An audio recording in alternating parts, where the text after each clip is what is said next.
ఆత్మ సంబంధి అనగా అతనిలో ఏముంది? వాక్యం ఉన్నది, దేవుని భయం ఉన్నది.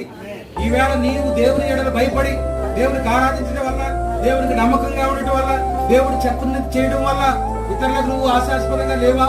ఇతరులు నేను ద్వేషించట్లేదా? ఎందుకు ఆ మనిషి పిల్లలు వెనకబడడం వచ్చే లాభం?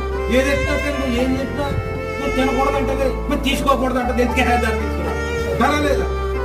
అలాంటప్పుడు బాధపడద్దు. నీవు ఆత్మ సంబంధివి కనుక పావురానికి కాకులతో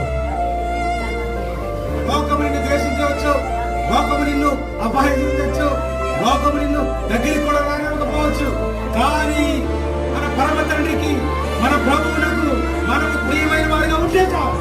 అందుకే వాక్యం అనేది నీవు రాకుండా లోకము ఏది రాదు. చక్కగా ఆటో మీద రాసుకోవడానికి కాదు వాక్యాలు, అది నీ జీవితంలో అనుభవపూర్వకంగా నీవు పలకగలిగిన స్థితిలో నీవు ఉండాలి.